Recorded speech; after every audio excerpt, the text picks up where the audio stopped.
So, how was it coming back, Coach? How was it just coming back?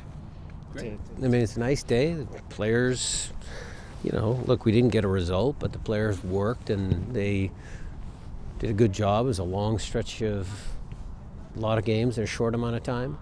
So, they're motivated to, get this part of the season going. And what I mean by this part, meaning the regular season, because we got a lot of regular season games, one a week, which is nice. So it's good to be back out here. What are some of the positives you're seeing, from your team in this kind of quarter or whatever, this early session? Yeah. Well, we talked about reality because I like reality checks. And last year we were 0-2-2 after 4 league games. And this year we're 1-2-1. Similarities from last year, we kind of shot ourselves in the foot early last year with some red cards and some things. This year we kind of shot ourselves in the foot with some bad own goals, this, that, and the other. So there's similarities, but we're a little ahead of what we were last year. And I think the depth of the squad is going to help us.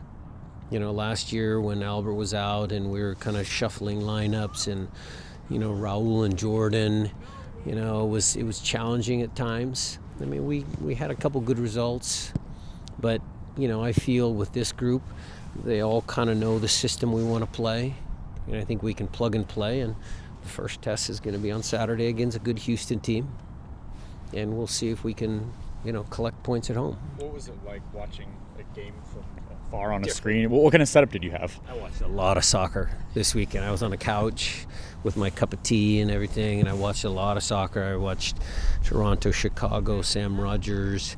I watched LA and Portland. I mean, you might say shoot me in the head for that one.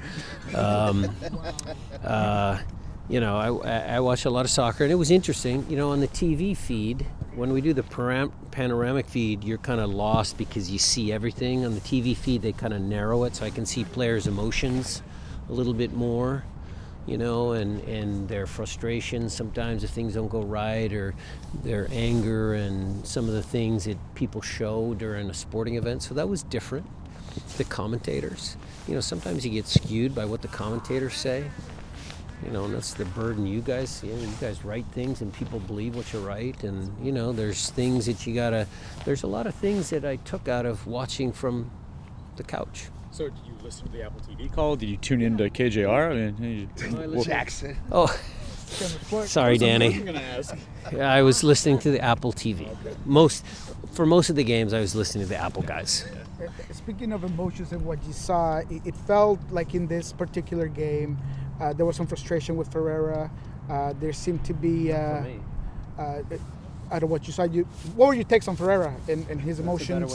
Right. Yeah. I thought he was fine. Look, nobody was happy in the middle of that game because we were out-possessing them without any end product. And look, let's just set the expectations for Jesus, because it was his first real go-around as a number 9. And we watched the film. There were 2 or 3 moments where we could have played him the ball that we didn't. There were some things that he could have done maybe a little bit better, but that's all going to come in time because he's a smart soccer player, and he's going to figure it out. The team's going to figure out how he plays that position differently than Jordan and differently than Danny Musovski, who came on and ran around and did his job. So it's just going to be different. So for me, my expectations, I thought Jesus was good. Some of the off-the-ball stuff, I'll talk to him, but that's, again, it's emotion. That shows to me that he was in the game and he wants to win. That's what that showed to me. Is it obviously the way I want him to show his emotions? Because you can't get a red card or yellow card. That'll cost us. But I didn't mind it. Go ahead. I just wanted to follow up on that one. Why do you feel like maybe Jesus hasn't gotten more competitive minutes at the 9 position? Well, look, he's been on a minute restriction from the beginning. The rotation got thrown off with De La Vega. Jordan's injury certainly threw him off, but that stretch of 3 games in 7 days, threw us all for a loop. Because De La Vega, Jordan, and then maybe we're a little gun shy. Maybe we don't want a third guy to go down injured because he started 2 games in a row.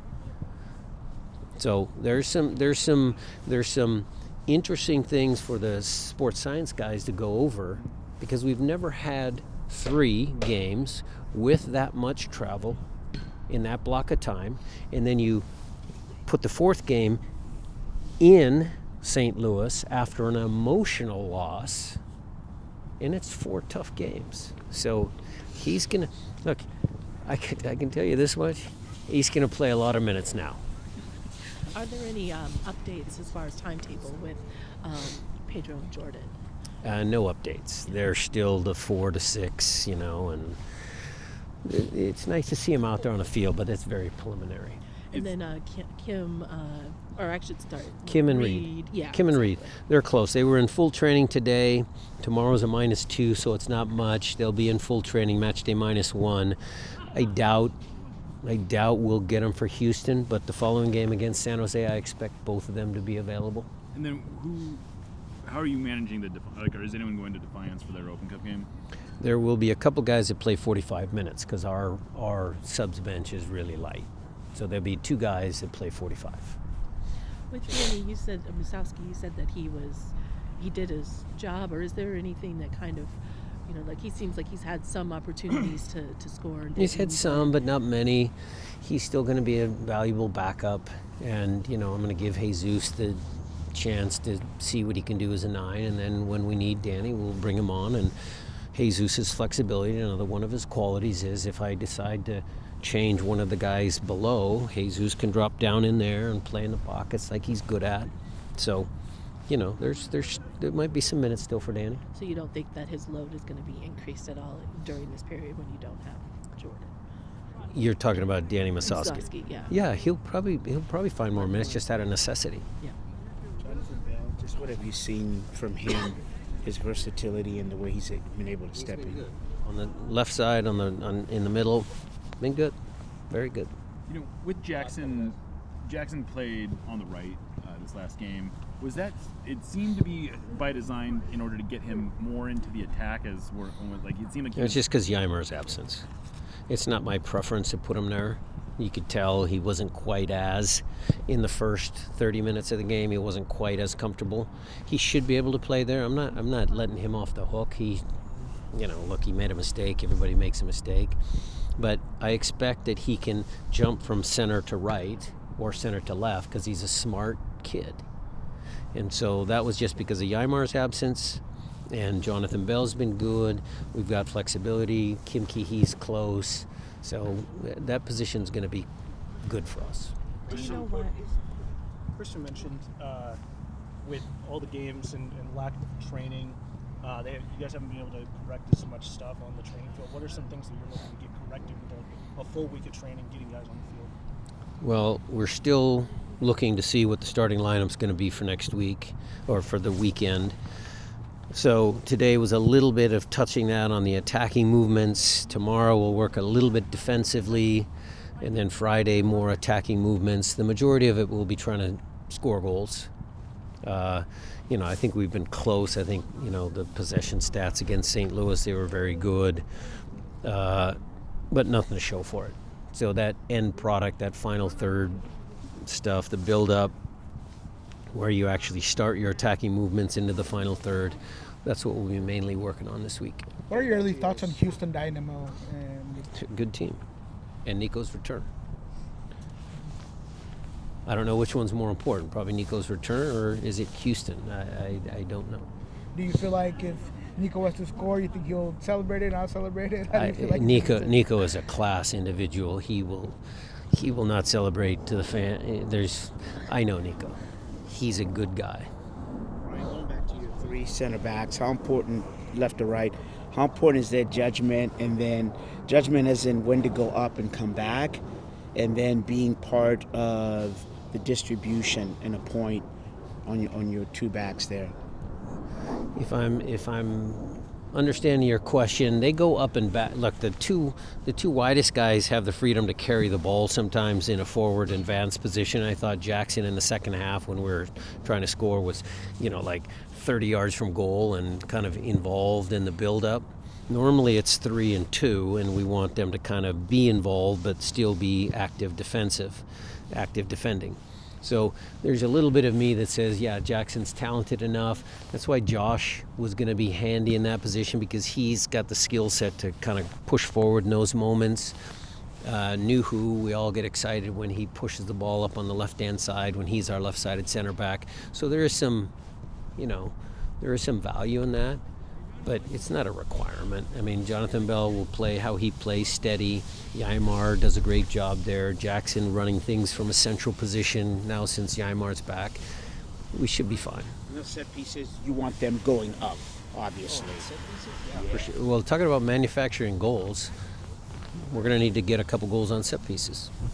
Albert, first of all, how do you see the group come in the training week after another disappointing result? Yeah, I mean, we had a few days off, I think, to kind of regroup, recharge. It was a busy start to the season. A disappointing one, I think, getting knocked out of Champions League and then not starting the best in MLS. We had a meeting this morning. We started off better so far than we did last year, and we were able to do really well last year, and ended up high and make it in the playoffs. A little push. So it's still early in the season, although it feels like we have played so many games already that it's time to panic. So yeah, I mean, the result was disappointing. I don't think the play was, other than the free kick. I mean, we didn't give up much. We produced some half chances that we didn't turn into goals, but I think the idea how we want to play was there, and yeah, we need to build on that. We're coming at home now, gonna play Houston, Western Conference, not a rival but a team, and we'll need to pick up points. So yeah, I mean, we have a couple of days to get ready for that one. From the outside looking in, it feels like Ferrera wasn't quite in sync with the rest of the attack. It felt like there were moments where maybe there was some miscommunications. How do you feel like that went, and how do you fix quickly that chemistry with him up top? Yeah, well, I think just by playing more.